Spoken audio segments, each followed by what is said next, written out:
The smell of my mother's favorite perfume, jasmine and clove, was the first thing I noticed when I stepped into the foyer. Then I saw Vanessa. She was wearing my mother's emerald silk dress, her glass of red wine leaving a dark stain on the collar. On her finger, the 5-carat sapphire ring caught the light. The same ring I had watched my father bury with my mother 3 years ago. My father gripped my shoulder, his breath smelling of stale gin. He leaned in and whispered that if I didn't leave by the time the dinner bell chimed at midnight, he'd have the police drag me to a psych ward. I looked down at the guest list I'd snatched from the table. Every name was crossed out in red ink except one, an estate liquidator. My father wasn't hosting a party. He was selling my mother's ghost to the highest bidder. But that isn't even the part that haunts me. Let me take you back to where this began. The scent of lilies and floor wax clung to the grand hallway of the Greenwich estate, thick enough to coat Julian Miller's tongue. He stepped over the threshold, the click of his Oxfords echoing against the vaulted ceiling. Vanessa Thorne stood at the base of the mahogany staircase, bathed in the amber glow of the chandelier. The emerald silk of his mother's vintage gown shimmered as she turned, the fabric whispering a secret it had no right to tell. Julian's breath hitched. The dress draped over Vanessa's frame, the bias-cut hem brushing the marble where his mother, Eleanor, once stood. A faint smear of red wine stained the delicate lace near the cuff, a bruise on a memory. Julian's fingers drifted to his pocket, finding the small, smooth riverstone he always carried.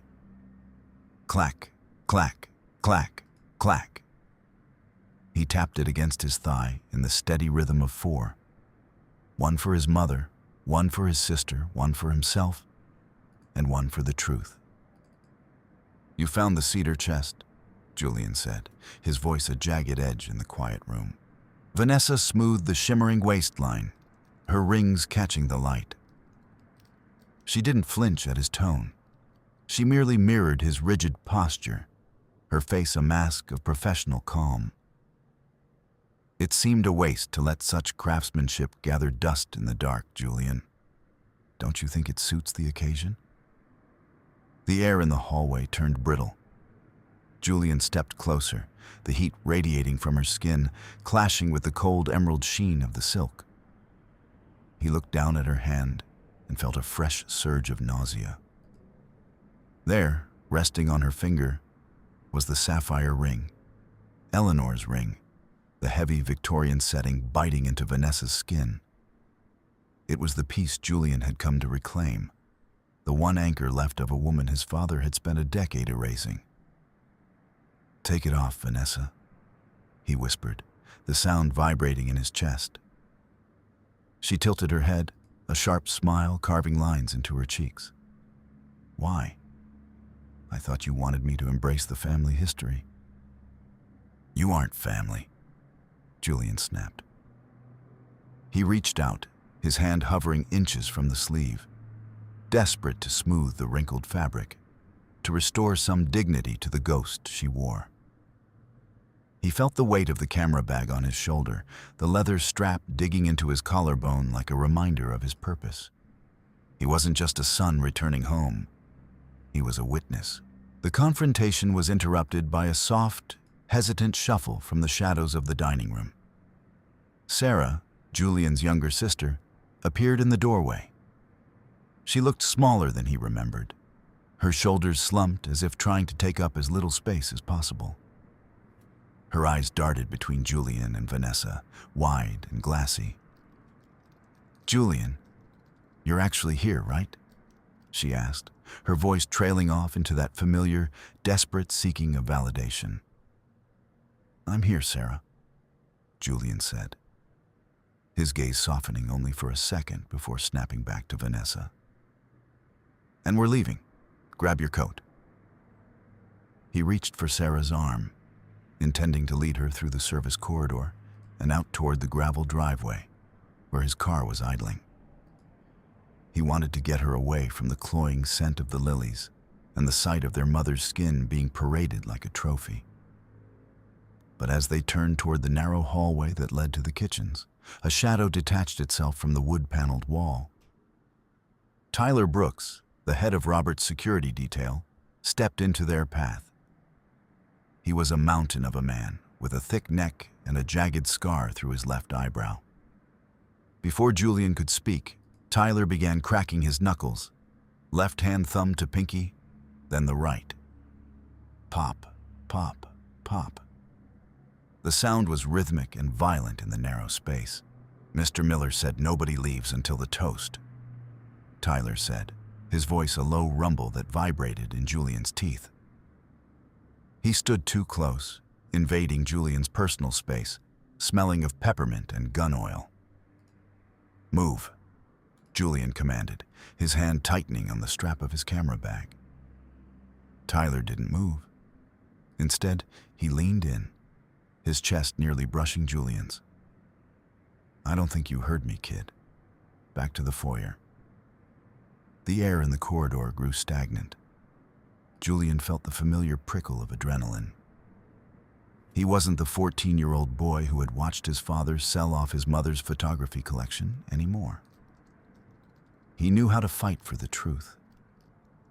When Tyler reached out a massive hand to shove Julian back, Julian didn't retreat. He swung the heavy, professional-grade carbon fiber tripod from his shoulder. The metal bit into Tyler's forearm with a dull thud. The guard grunted, the sound more of surprise than pain, and lunged forward. Julian pivoted, using the tripod like a staff, catching Tyler in the solar plexus. The guard wheezed, his rhythm broken. Go, Sarah, run to the car, Julian shouted. But Sarah stood frozen, her hands pressed to her mouth. Julian, stop, you're making it worse, you know. Julian didn't have time to argue. Tyler recovered, swinging a heavy fist that grazed Julian's temple, sending a spark of white light across his vision. Julian tasted copper. He swung the tripod again, this time aiming for the guard's lead knee. The crack of bone against metal echoed off the low ceiling. Tyler buckled, his face contorting in a silent snarl. Julian didn't wait for a second recovery. He grabbed Sarah's hand, pulling her back toward the foyer. The house felt like it was closing in, the mirrors on the walls reflecting a dozen versions of their flight. As they burst back into the main hall, Julian's eyes caught a flash of white on the mahogany side table. A silver tray, usually reserved for the mail that Robert never opened, held a single sheet of heavy cream cardstock. It was the guest list for the evening's celebration. Julian's fingers snatched it as they sprinted past. He saw his father's handwriting, aggressive, slanted, and marked with heavy strikes of red ink. In here, Julian hissed, shoving Sarah into the small coat closet beneath the stairs. The space smelled of mothballs and old wool. Stay quiet. Don't come out until I call you. Julian, please just let him have the dinner, Sarah whispered, her eyes filling with tears. It's just one night, right? It's never just one night with him, Julian said, closing the door on her pleading face. He retreated into the shadows of the library's entrance, his heart hammering against his ribs. He pulled the stolen guest list from his pocket, his thumb tracing the embossed Miller crest at the top. He needed to see who Robert had invited to this wake. Subverted beat. 1.4. Julian leaned against the cold stone of the fireplace, his breath coming in shallow hitches. He felt a surge of grim satisfaction. He had the list. This was the smart move, the classic investigative tactic. By identifying the guests, he could map out Robert's social leverage and find the weak point in his father's crumbling empire. He expected to see the usual names: bankrupt developers, fading socialites, and the few remaining creditors Robert hadn't yet alienated. Knowledge was power, and Julian was a master of gathering it. He smoothed the paper, his eyes scanning the names. At first, it seemed standard. The Hendersons, the Wilsons. But then his eyes snagged on a name at the bottom, one not written in the formal calligraphy of the others, but scratched in Robert's desperate hand. Marcus Thorne, estate liquidator. Julian felt a wave of relief. This was it, the smoking gun. If a liquidator was here, it meant Robert was finally being forced to sell the house. Julian could use this. He could approach the liquidator, offer his own testimony about the hidden assets, or perhaps even negotiate to buy back his mother's things before they hit the open market. He felt a rare moment of optimism. He had caught his father in a lie that even Robert couldn't talk his way out of.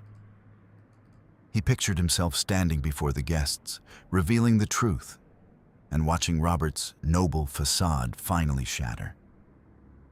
He looked closer at the red ink.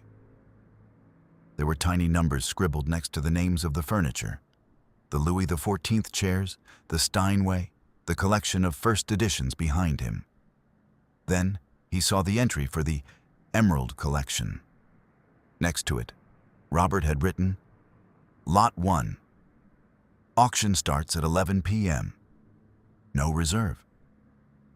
The relief vanished, replaced by a cold, sickening dread that turned his stomach to lead.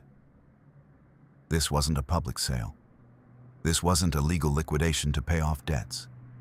It was a secret, predatory auction. By stealing the list, Julian hadn't found a way to save his mother's legacy. He had discovered that the clock was already at the 11th hour. Worse, as he turned the page, he saw his own name listed under security concerns. Beneath it, a note to Tyler, if he arrives, hold in the West Wing. Do not allow contact with Henderson. Julian's heart skipped. He realized with a jolt of horror that by engaging Tyler in the hallway, he had played right into their hands. He had confirmed his presence and his instability.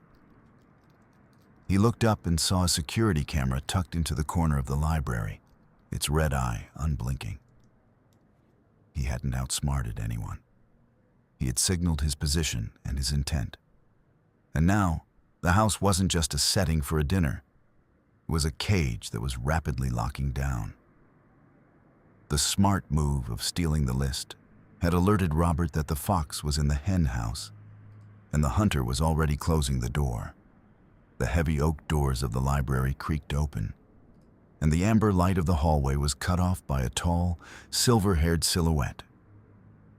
Robert Miller stepped into the room, his tailored suit looking impeccable from a distance. Though Julian could see the slight fraying at the cuffs, where the fabric had grown tired of pretending, Robert didn't look angry. He looked disappointed, which was his most effective weapon. He reached up and adjusted his silk tie, 1, 2, 3 times. The 3-tie tug, the signal that the performance had begun. Julian, Robert said, his voice a melodic baritone that could sell ice to a drowning man. You always did have your mother's flair for the dramatic. But using a tripod as a club? It's a bit unrefined, don't you think? The only thing unrefined here is the way you're grave robbing your own wife, Julian said, his voice steady despite the tremor in his hands. Robert sighed, walking toward the desk. He touched a leather-bound book as he passed, a gesture of ownership. I am trying to preserve what is left of our name. You see a sale, I see a transition. But your behavior tonight, it's concerning, Julian. Sarah is worried. I'm worried. You're broke, Robert. The list says it all. Robert stopped. The mask slipped for a fraction of a second, revealing a hollow, desperate man underneath. Then, the smile returned, tighter this time. That list is a private document, and your obsession with it, your violent outburst against my staff, it suggests you aren't well. I've already spoken to Dr. Aris. He's on standby. If you don't leave this house by midnight, voluntarily, I will have you escorted to a facility where you can get the help you clearly need. For your own safety, of course. You wouldn't, Julian whispered. I have the signatures, Julian. Your sister will agree. She wants peace, and you are the only one disturbing it. Leave now, and we can discuss your inheritance later. Stay, and you'll spend the next 90 days in a locked room. Robert turned and walked out, the click of the door lock echoing like a gunshot. Julian was alone in the library, the silence heavy with the scent of rotting parchment and old glue. He needed to move. He needed to find Henderson, the man Robert's note had mentioned. If Henderson was the liquidator, perhaps he was the only one who didn't know the sale was a sham. Julian moved toward the gallery, his feet silent on the thick Persian rugs. He stopped at the entrance to the portrait hall. His mother's favorite photo, a black and white study of the rose garden in winter, hung in the center. Or it had. Julian's breath hitched. The canvas had been slashed. Long, jagged rents tore through the image, the white backing of the frame showing through like ribs in an open wound. The sight was a physical blow to his chest. Suddenly, the grand player piano in the music room began to stir. It wasn't a melody. It was a discordant, haunting sequence of notes, as if a ghost were slamming its hands against the keys. C sharp, F, G, natural. The rhythm was off, a mechanical stutter that vibrated through the floorboards and into Julian's bones. Who's there? Julian called out, his voice swallowed by the shadows. No one answered. The piano continued its frantic, mindless song. Julian felt a bead of sweat roll down his neck. This was psychological warfare.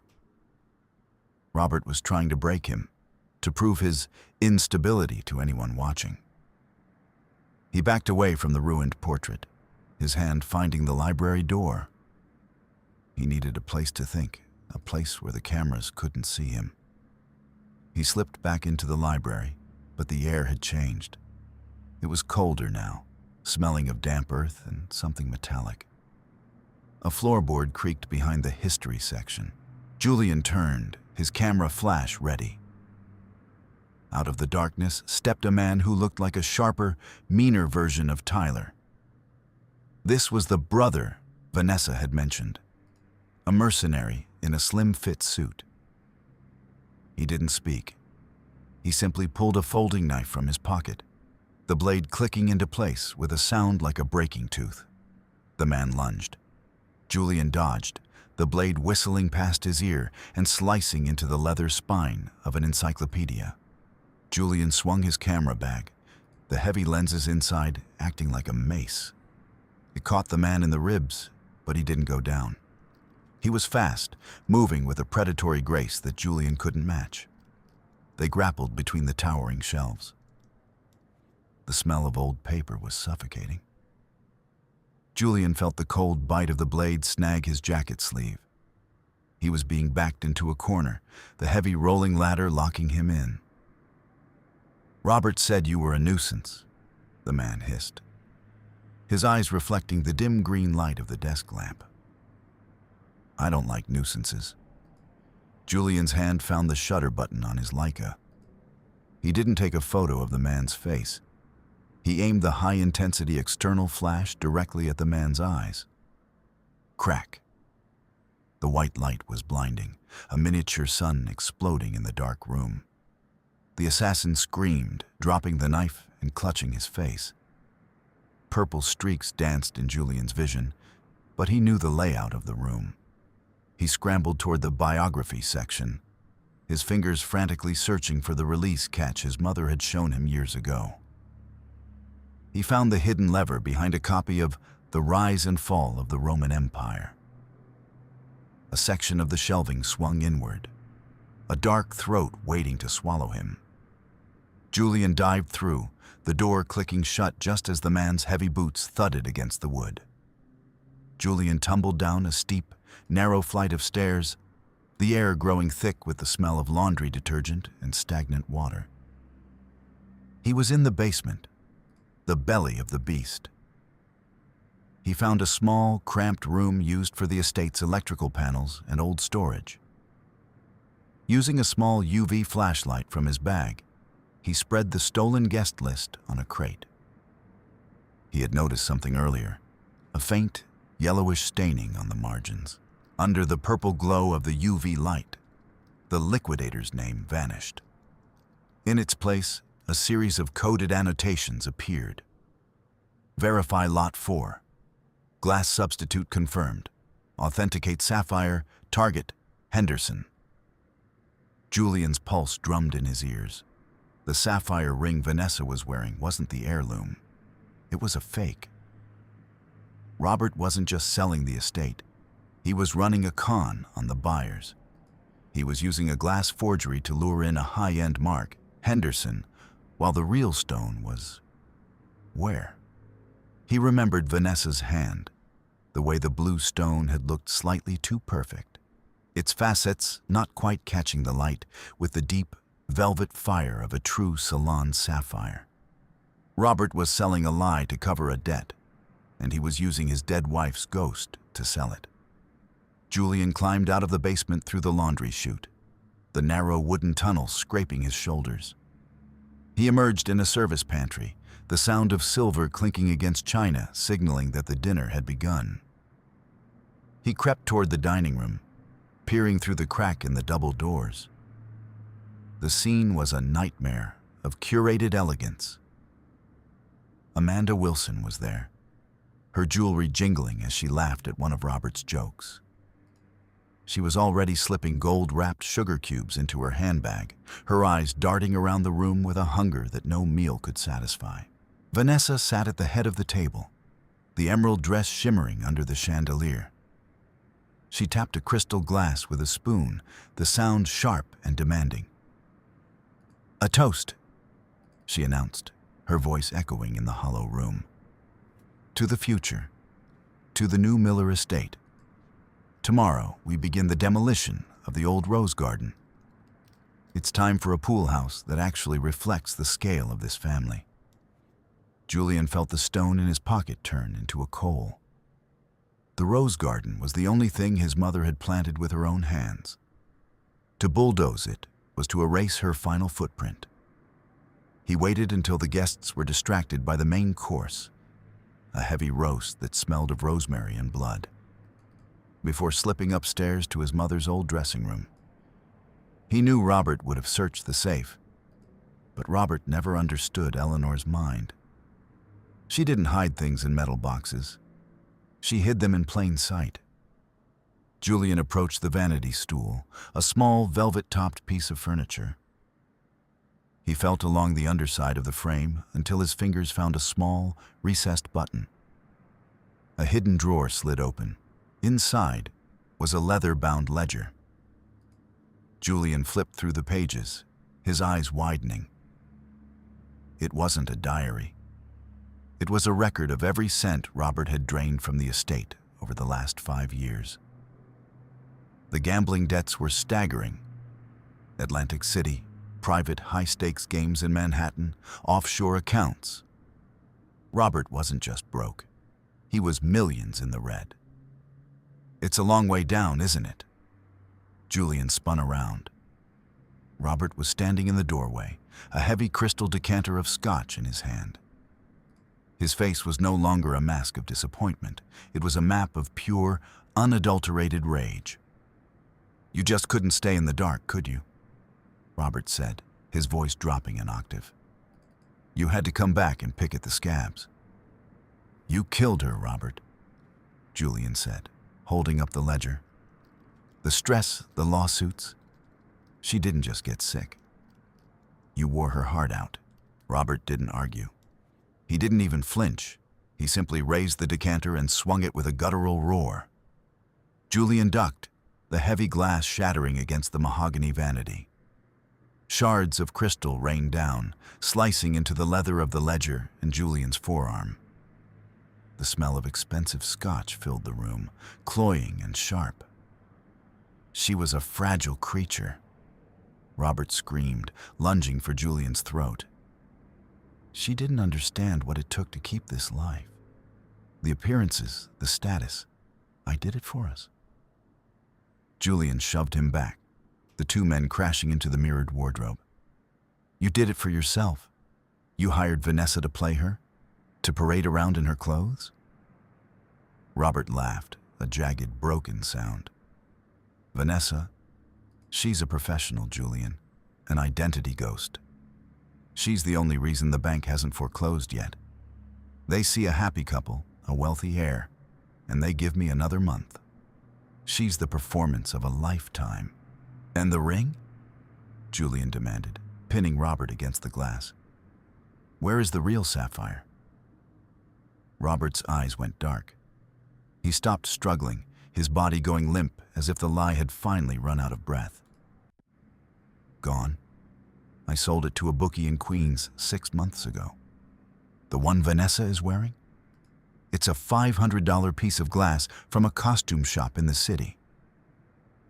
The truth hit Julian like a physical blow. The last piece of his mother, the one thing he had come to save, was already lost to a debt that could never be paid. He felt a hollow ache in his chest, a vacuum where his hope had been.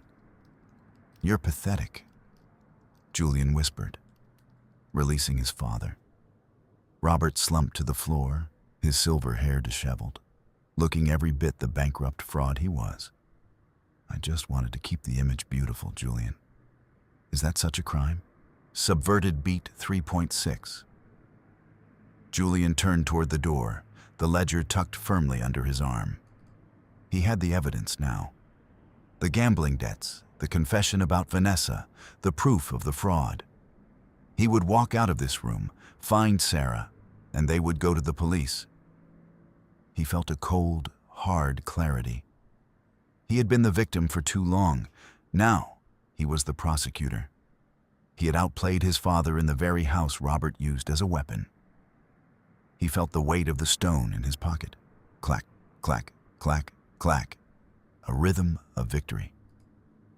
He was going to end this tonight. He grabbed the brass handle of the dressing room door and pulled. It didn't budge. He frowned, pulling harder. The heavy oak was solid, unyielding. He heard a faint, metallic click from the other side, the sound of a deadbolt being engaged. "Robert, open the door!" Julian shouted, pounding on the wood. Behind him, Robert began to laugh. It wasn't the broken laugh of a defeated man anymore. It was the dry, rasping chuckle of a man who had been waiting for this exact moment. He stood up, brushing the glass shards from his trousers, and straightened his tie. 1, 2, 3. "I told you, Julian," Robert said, his voice regaining its theatrical resonance. "I've already spoken to the authorities. They're on their way. But they aren't coming for a fraud investigation. They're coming for a domestic disturbance. A troubled son who broke into his father's home, attacked a security guard, and is currently holding his father hostage in a room filled with broken glass." Julian felt the world tilt. He lunged for the window, but the heavy iron shutters, the ones his father had installed for security, were already sliding into place with a mechanical groan. He was trapped. "You see, Julian," Robert continued, walking toward the shattered vanity. "In this town, my word is the foundation. Yours is just noise. By the time you get out of the observation ward, the auction will be over, the house will be sold, and Vanessa and I will be in a villa in Cabo. You didn't find the truth. You just found a way to make yourself look like the villain in my story." Julian looked at the ledger in his hand. He realized with a sickening jolt that the evidence was useless if he was locked in a room and labeled insane. He had walked right into the trap, thinking his intelligence was a shield when it was actually the bait. He hadn't outsmarted the manipulator. He had simply provided the final act for the performance. He was no longer the witness. He was the scapegoat. Julian stood in the center of the dark dressing room, the only light coming from the flickering green desk lamp he'd brought from the library. He could hear the muffled sounds of the auction starting downstairs, the liquidator's rhythmic drone, the polite applause of the vultures. He wouldn't go down like this.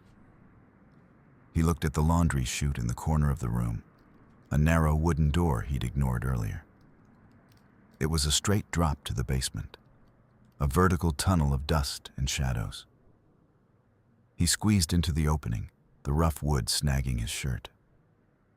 He let go, the world rushing past in a blur of darkness and the smell of old wool. He hit the pile of linens at the bottom with a muffled thump, his breath hitching. He scrambled out of the laundry room and into the service tunnels. He knew these passages better than anyone.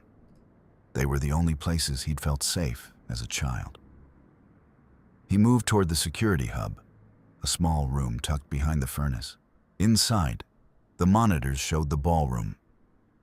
The liquidator was standing next to Vanessa, holding up the fake sapphire ring.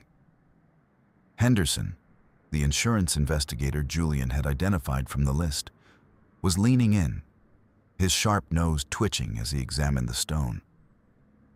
Julian didn't just have a camera. He had a wireless transmitter. He'd set it up in his Brooklyn studio to sync his files. But here, it could do so much more. He plugged his camera into the security board, his fingers flying across the keys. He didn't need jargon. He just needed to divert the images. He selected the photos he'd taken, the slashed portrait, the hidden ledger, the close-up of the glass facets on the fake ring, and the shot of Robert's desperate, angry face in the dressing room. 1, 2, 3, truth, Julian whispered. He hit send all. In the ballroom, the effect was instantaneous. 100 smartphones chimed in unison. The socialites, conditioned to check their notifications like oxygen, pulled out their devices. Julian watched the monitor. Amanda Wilson's jaw dropped, a gold sugar cube falling from her hand and clinking onto the marble floor. Henderson took one look at his screen, then at the ring, and stepped back, his face hardening into a mask of professional disgust. The room erupted, not into violence, but into the cold, sharp chatter of a scandal. The guests began to move toward the doors, their faces turned away from Robert and Vanessa as if they were contagious. Julian walked out of the basement and into the foyer just as the first wave of guests fled. Robert was standing at the base of the stairs, his face the color of ash. Vanessa was beside him, her hand clutching the emerald silk of the dress, her mask of calm finally shattered. "It's over, Robert," Julian said, his voice echoing through the emptying house. Vanessa looked at him, her eyes wide with a strange, frantic terror. "The dress. I thought if I wore it, I would be her. I would be safe." Julian walked up to her. He didn't feel anger anymore, only a profound, weary pity. "You're wearing a replica, Vanessa. I made it for a gallery show 3 years ago. The original, the one my mother actually wore, is in the Metropolitan Museum's permanent collection. I donated it the day after the funeral." Vanessa looked down at the silk, her fingers trembling. The history she thought she was wearing was just a copy of a copy. Robert looked at Julian, his hand going to his tie. 1, 2, 3. But there was no lie left to tell. The 3-tie tug was a hollow gesture, a reflex of a ghost. "The police are still coming, Julian," Robert whispered. "I know," Julian said. "And I have the ledger. This time they'll be interested in the numbers, not the drama." Julian turned and walked toward the heavy front doors. He didn't look back at the grand pile of stone and lies. He stepped out into the biting, damp chill of the Greenwich night. the air finally smelling of rain instead of lilies. He drove back to Brooklyn, the city lights a chaotic, honest blur against the windshield. He climbed the stairs to his studio, the flickering fluorescent light in the hallway welcoming him home. He sat at his desk and opened his camera bag. He took out the river stone and placed it on the table. Then, he picked up a printed photograph, the only one he'd kept from the estate. It wasn't of the house, or the ring, or the dress. It was a shot of the rose garden, taken years ago, before the thorns grew long and the scent died. In the frame, the light hit the petals just right, capturing the exact moment that the bloom was perfect. Julian realized then that his father had been right about one thing. The image was beautiful. But Robert had forgotten that an image is only a reflection. The truth was something you carried with you, a light that no debt could dim and no lie could bury. He picked up his camera, checked the focus, and began to work. For the first time in 10 years, the rhythm of his heart matched the rhythm of the shutter. 1, 2, 3, truth.